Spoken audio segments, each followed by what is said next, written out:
Hello and welcome to 2nd of April Dairy Current Affairs.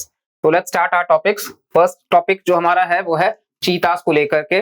सियाया जो कि one of the चीतास जिसको translocate किया गया था लास्ट सितंबर में नामीबिया से पूनो नेशनल पार्क मध्य प्रदेश में। तो अब जैसा कि आपको पता होगा भारत में चीतास लास्ट ईयर हमने नामीबिया से लाया था जो कि एक अफ्रीका कॉन्टिनेंट का कंट्री है। तो वहां से मध्य प्रदेश के पूनो नेशनल पार्क में लाया गया था और उसने 4 कब्स को बर्थ दिया है। ठीक है, ये फर्स्ट चीता है जिसका जन्म भारत में होंगे। ठीक है, और इसी के साथ साथ में 70 साल के बाद ऐसा हो रहा है जब भारतीय जमीन पर चीता जो है वो देखने को आपको मिलेगा। तो ये जो चीता है वो इकलौता लार्ज कार्निवोर है जो कि भारत में कंप्लीटली वाइप आउट हो चुका था बिकॉज ओवर हंटिंग और हैबिटेट लॉस। तो इतना ज्यादा हम ह्यूमंस ने इनका रैम्पेंट मिसयूज किया कि ये खत्म हो चुके थे। इसके अलावा आप देखोगे तो कंट्री में लास्ट जो चीता देखा गया था वो भी आपको छत्तीसगढ़ के कोरिया डिस्ट्रिक्ट में देखने को मिलेगा 1948 में। इसके साथ साथ में इसको एक्सटिंक्ट डिक्लेयर कर दिया गया इन द कंट्री 1952। मतलब भारत देश से इकलौता कार्निवोर एनिमल अगर कोई एक्सटेंट हुआ तो वो चीता था इन द ईयर 1952। ईयर याद रखिएगा, सवाल वन लाइनर में हो सकता है। इसके साथ साथ में आप देखोगे तो चीतास लार्ज कैट्स हैं जो कि नेटिव हैं अफ्रीका के और साउथ वेस्ट एशिया के। अफ्रीकन चीता जो है वो पूरे के पूरे अफ्रीकन कॉन्टिनेंट में देखने को मिल जाएंगे और साथ साथ में एशियाटिक चीता जो है वो सिर्फ ईरान में मिलता है। 100 से भी कम के महज बच गए हैं और ये फास्टेस्ट लैंड एनिमल है। और इसके अलावा आप देखोगे तो चीतास जो है वो बेसिकली आप देखोगे तो ये 3 मेन सोशल ग्रुप्स में है, फीमेल्स और उनके कब्स। ठीक है, मेल कोलिशंस में और सॉलिटरी मेल्स भी रहते हैं। 3 ग्रुप्स में, आपको अगेन इतना डिटेल में नहीं याद रखना है। चीतास मेनली जो है वो एक्टिव होते हैं ड्यूरिंग द डे, तो आपको ये याद रखना है कि दिन के वक्त वो ज्यादा एक्टिव रहते हैं। और बाकी के जो कार्निवोर्स हैं जैसे कि लेपर्ड्स और लायंस तो ये एक्टिव होते हैं मेनली एट नाइट। तो ये डिफरेंस है क्योंकि चीतास दिन के वक्त एक्टिव होते हैं और लायन और लेपर्ड्स रात के वक्त एक्टिव होते हैं, तो इसीलिए कॉन्फ्लिक्ट भी ज्यादा नहीं होता इनके बीच में। इसके अलावा आप देखोगे तो चीतास जो है वो जेस्टेशन पीरियड जो है वो बिटवीन 90 टू 95 डेज है, यानी कि गर्भ से बच्चा जो होता है मां के पेट से वो 90 से 95 दिनों में होता है। नाउ यू विल से कि सर जेस्टेशन पीरियड हम पढ़ ही क्यों रहे हैं, तो यूपीएससी का एक ऑलरेडी सवाल आ चुका है जहां पे उन्होंने एलिफेंट्स के जेस्टेशन पीरियड पे पूछा था। अब इसका मतलब ये नहीं है कि हर जानवर का हम पढ़ेंगे, लेकिन जो न्यूज में है क्योंकि ये चीता अपने आप में बहुत इंपॉर्टेंट है तो सवाल हो सकता है और जितना भी डेप्थ में जाए हम यहाँ पे सब कुछ कवर कर लेंगे। इसके अलावा आप देखोगे तो चीतास बेसिकली आईयूसीएन में वल्नरेबल है। अफ्रीकन चीता आईयूसीएन में वल्नरेबल है और एशियाटिक चीता जो है वो आईयूसीएन में क्रिटिकली एंडेंजर्ड है। ये आपको याद रखना है, African vulnerable, Asiatic critically endangered. Appendix 1 में आते हैं सीएमएस के और अपेंडिक्स 1 साइट्स के, दोनों के अपेंडिक्स 1 में आते हैं। पूनो नेशनल पार्क जो है वो नेशनल पार्क मध्य प्रदेश में 1981 में इनिशियली एक वाइल्ड लाइफ सेंचुरी में हुआ करता था। बाद में 2018 में इसको नेशनल पार्क का दर्जा दिया गया और ये पार्ट है कठियावाड़ गिर ड्राई डेसिडुअस फॉरेस्ट्स का भी, तो ये आपको याद रखना है। ठीक है, चलिए नेक्स्ट टॉपिक पे आते हैं। Saudi Arabia agrees to join Shanghai Cooperation Organization SCO as a dialogue partner। तो एससीओ काफी समय से चर्चा में है, अगेन उसका एक रीजन आ चुका है चर्चा में रहने का, तो इसको भी देख लेते हैं। सवाल काफी ज्यादा चांसेस है कि इस पे होगा। तो जैसा कि आप देखोगे जो नंबर ऑफ डायलॉग पार्टनर्स हैं इसी के साथ में वो बढ़कर के अब 7 हो जाएंगे। एससीओ की बात कर लेते हैं। इसको फाउंड करा गया as a permanent intergovernmental organisation 2001 में शंघाई में। परमानेंट इंटर गवर्नमेंटल मतलब सरकार आपस में मिलकर के काम करते हैं।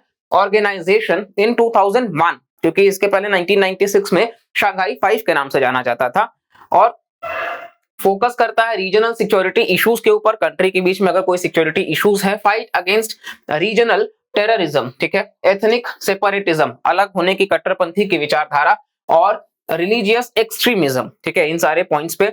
और ये 2 परमानेंट बॉडीज भी है। एससीओ का सेक्रेटेरिएट आप देखोगे तो बीजिंग शहर में है, ठीक है, बीजिंग चाइना में लोकेटेड है। एग्जीक्यूटिव कमिटी है रैट्स का रीजनल एंटी टेररिस्ट स्ट्रक्चर ताशकेंत में।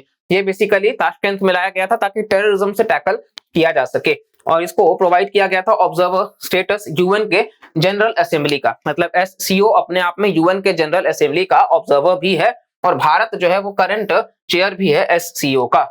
सिग्निफिकेंस क्या है, तो ये एक फोरम है जहां पे काउंटर करा जाता है influence of China and Pakistan in the region. ठीक है, इसके अलावा स्ट्रेंथन करता है ties with Central Asian countries. Next आप देखोगे तो ये यूरेशियन मार्केट को एक अच्छा एक्सेस देता है कि हम यूरेशियन मार्केट से जुड़ सकें।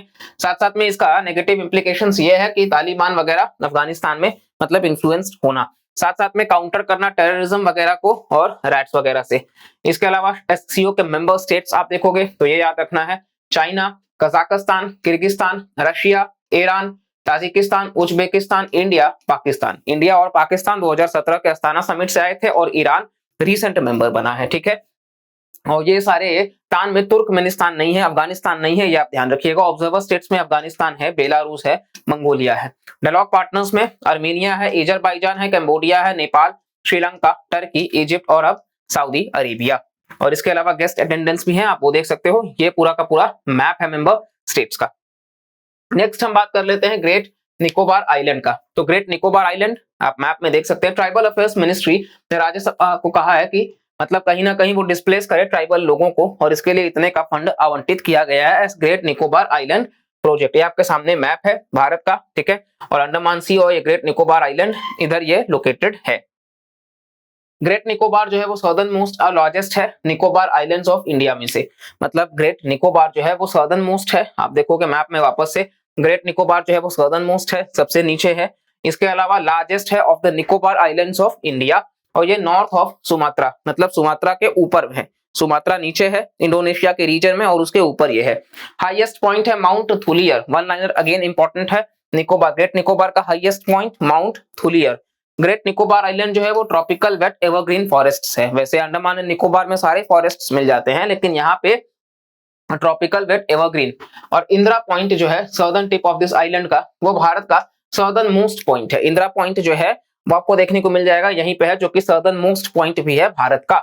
और जो लेदर बैक सी टर्टल है वो लैंड फ्लैगशिप स्पीशीज है। मतलब इस आइलैंड का बेसिकली आप देखोगे तो फ्लैगशिप स्पीशीज है लेदर बैक सी टर्टल।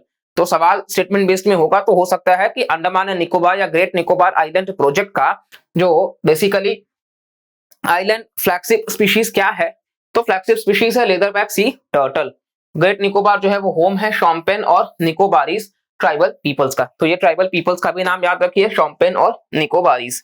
इसके अलावा ग्रेट निकोबार जो है वो दो नेशनल पार्क्स भी हैं वहां पे, गालाथिया बे नेशनल पार्क और कैंपबेल बे नेशनल पार्क, ठीक है। दो नेशनल पार्क हैं, गालाथिया और कैंपबेल बे। इसके अलावा बायोस्फीयर रिजर्व भी है, ग्रेट निकोबार बायोस्फीयर रिजर्व के नाम से। तो ये हमने देख लिया ओवरऑल आसपास के रीजन्स का। नेक्स्ट टॉपिक है एक्सोस्टोमा धृतीय। तो रिसेंटली एक नया कैटफिश पाया गया है जो कि डिस्कवर किया गया है जूलॉजिकल सर्वे ऑफ इंडिया के द्वारा अरुणाचल प्रदेश में। तो ये जो नई प्रजाति है इसका नाम दिया गया है एक्सोस्टोमा धृतीय, आफ्टर धृति बैनर्जी के नाम पे। धृति बैनर्जी कौन है, तो ये पहली महिला है director of the zoological survey of India. तो जूलॉजिकल सर्वे ऑफ इंडिया की पहली महिला डायरेक्टर, ठीक है, पहली महिला डायरेक्टर धृति बैनर्जी। तो उन्हीं के नाम पे इसका नाम दिया गया एक्सोस्टोमा धृतीय।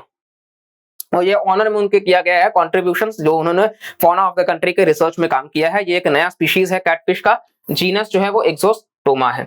इसके अलावा ये सिकिंग स्ट्रीम में देखने को मिलेगा जो कि एक सियांग रिवर की ट्रिब्यूटरी है जो कि अरुणाचल प्रदेश, सियांग ब्रह्मपुत्र की है, ठीक है, और उसी से जुड़ा सिकिंग है। लोकली इसको गोरंग भी कहा जाता है और लोकल जो ट्राइबल्स हैं अरुणाचल प्रदेश के, ठीक है। इसके अलावा कैटफिश क्या है, तो कैटफिश रिप्रेजेंट करता है one of the largest groups of fresh water fishes. आपको कैटफिश फ्रेश वाटर में ही देखने को मिलेंगे। इसके अलावा मोस्ट जो कैटफिश है वो पाए जाते हैं फ्रेश वाटर में ही, ऑल्दो 3 और 2 मतलब देयर आर 2 फैमिलीज जो कि कंटेन करते हैं सॉल्ट वाटर स्पीशीज। मतलब कुछ आपको मिल जाएंगे, लेकिन ज्यादातर most catfish are found in fresh water. ऐसा सवाल भी आता है तो ये सही होगा, लेकिन ऐसा नहीं कि सारे के सारे, ठीक है, कुछ एक्सेप्शंस है। Although there are 2 families that contain salt water species. पूरी बात को ध्यान से सुनिए, इसके बाहर क्वेश्चन नहीं आएगा, that's for sure. Next most species जो है कैटफिश का वो नॉक्टर्नल है, ठीक है। नॉक्टर्नल का मतलब नाइट में एक्टिव होंगे। कैटफिश जो है वो प्राइमरीली बेंथनिक है और बॉटम ड्वेलर्स है। कैटफिश इंपॉर्टेंट ग्रुप है क्योंकि ये डिफरेंट रोल्स प्ले करते हैं, जैसे कि ऑर्नामेंटल्स का, फूड फिश इन एक्वाकल्चर का, रिसर्च वगैरह का। नेक्स्ट और लास्ट टॉपिक हमारा कैप्टिव एम्प्लॉयमेंट। अगेन ये भी न्यूज में है। तो यूनियन गवर्नमेंट ने ऑन बोर्ड कैप्टिव एम्प्लॉयर्स जो कि दीनदयाल उपाध्याय ग्रामीण कौशल्या योजना के तहत है उनकी बात करी है। कैप्टिव एम्प्लॉयमेंट होता क्या है, ये एक सिचुएशन होता है जहां पे एक एम्प्लॉई जो है वो बाउंड है कि वो काम करे exclusively for a particular company, किसी पर्टिकुलर कंपनी के लिए वो काम करे या ऑर्गेनाइजेशन के लिए, usually through a contractual agreement और ऑब्लिगेशन। एक एम्प्लॉई से आप जो काम ले रहे हो, बेसिकली वो किसी कॉन्ट्रैक्ट से काम में मतलब वो ले सके। Employee is bound to work, काम करना अगर हम चाहते हैं तो हम काम कर सकते हैं किसी पर्टिकुलर कंपनी या ऑर्गेनाइजेशन के लिए एक कॉन्ट्रैक्चुअल अग्रीमेंट से या ऑब्लिगेशन से। कैप्टिव एम्प्लॉयमेंट जो है उसका इस्तेमाल इंडस्ट्रीज में किया जाता है, जैसे कि फाइनेंस, आउटसोर्सिंग और मैन्युफैक्चरिंग में, जहां कंपनीज अपना खुद का कैप्टिव सेंटर्स या सब्सिडियरीज बनाते हैं। कोई भी इंडस्ट्री या एम्प्लॉयर जो एम्प्लॉय करता है कैंडिडेट्स को अपने ही ऑर्गेनाइजेशन में या अपने ही सब्सिडियरीज में और उसका adequate in house training facilities भी देता है, उसको कैप्टिव एम्प्लॉयर भी बोलते हैं। इसके अलावा कैप्टिव प्लेसमेंट्स भी होता है जो कि कैप्टिव एम्प्लॉयर से ही जुड़ा हुआ है। तो ये हमारा आज का डेली करंट अफेयर्स का टॉपिक्स था। ठीक है, इसके अलावा हमारा मतलब आपको जो भी ये इनिशिएटिव है पसंद आ रहा है तो वीडियो को लाइक करिएगा, कमेंट करके अपना भी फीडबैक बताइएगा, चैनल को सब्सक्राइब करिएगा और ज्यादा से ज्यादा दोस्तों का ये इन्फॉर्मेशन शेयर करिएगा कि इसका हम बेनिफिट और ज्यादा लोगों तक पहुंचा सके। क्योंकि ये कंटेंट बेशक आपको लग रहा होगा कि 12-13 मिनट का वीडियो है, लेकिन इसके बनाने के पीछे काफी रिसर्च होता है और काफी ये आपको वेल नुआंस्ड टॉपिक्स देखने को मिलेंगे जो अपकमिंग यूपीएससी, स्टेट पीसीएस या किसी भी एग्जाम के लिए, क्योंकि ये जो वन लाइनर होगा ये तो डायरेक्ट सवाल बन सकता है बैंक एसएससी में भी। तो आप इसको बस शेयर करते रहिए, नॉलेज अपना स्प्रेड करते रहिए और मिलते हैं नेक्स्ट लेक्चर में। तब तक के लिए bye bye, take care and Jai Hind.